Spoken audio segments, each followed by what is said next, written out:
Assalamualaikum warahmatullahi wabarakatuh.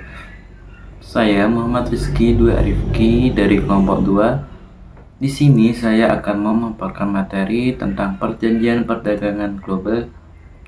Fokus presentasi kali ini adalah memahami apa itu perjanjian perdagangan internasional dan apa alasannya pembentukan dari perjanjian tersebut, serta prinsip dasar kontrak, jenis-jenis perjanjian, serta dampaknya bagi Indonesia.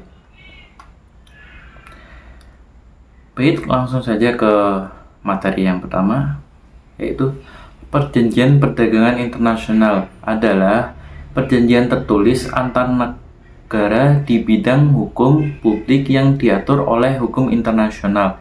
Perjanjian ini menimbulkan hak dan kewajiban bagi negara-negara yang terlibat. Tujuan utamanya ada dua.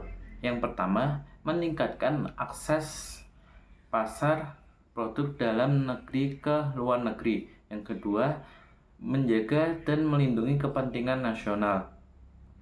Di Indonesia, landasan hukum perjanjian perdagangan adalah Undang-Undang Nomor 7 Tahun 2014 tentang Perdagangan serta Perpres Nomor 71 Tahun 2020 tentang tata cara persetujuan perjanjian perdagangan internasional.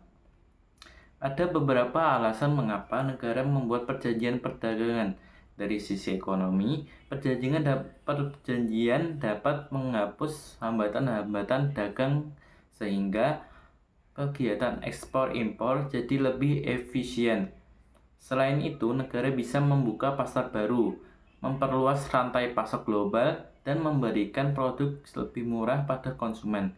Sedangkan dari sisi politik dan diplomasi, perjanjian perdagangan dapat memperkuat hubungan antar negara, membangun jejaring diplomasi ekonomi, dan menjadi dasar kerja sama dalam bidang lain seperti pendidikan, teknologi, dan keamanan. Materi selanjutnya adalah prinsip dasar kontrak. Dalam hubungan internasional ada beberapa prinsip dasar kontrak yang harus kita pahami. Yang pertama adalah kebebasan berkontrak, yaitu para pihak bebas menentukan isi perjanjian selama tidak melanggar hukum atau kepentingan umum. Kedua,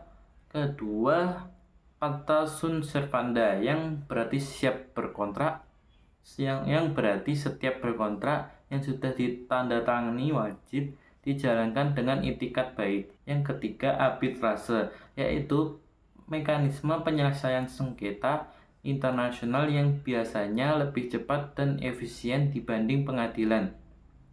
Dan yang terakhir adalah kebebasan komunikasi atau navigasi, yaitu kebebasan negara untuk melakukan hubungan dagang lintas batas.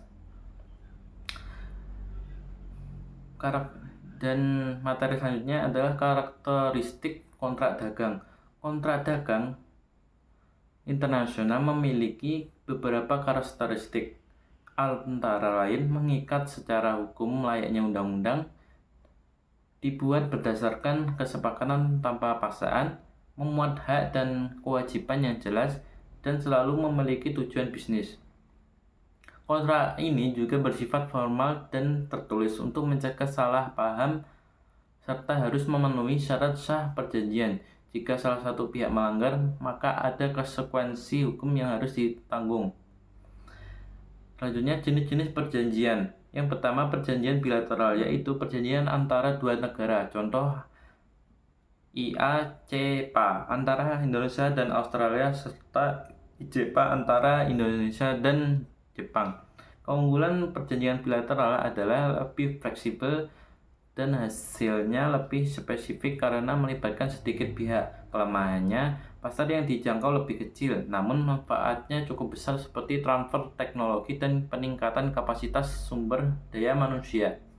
Yang kedua, perjanjian regional atau plurilateral, yaitu perjanjian di dalam satu kawasan. Contohnya, AFTA dan Masyarakat Ekonomi ASEAN. Dalam perjanjian regional, terdapat tingkatan integrasi seperti Free Trade Area, Custom Union, hingga Economic Union.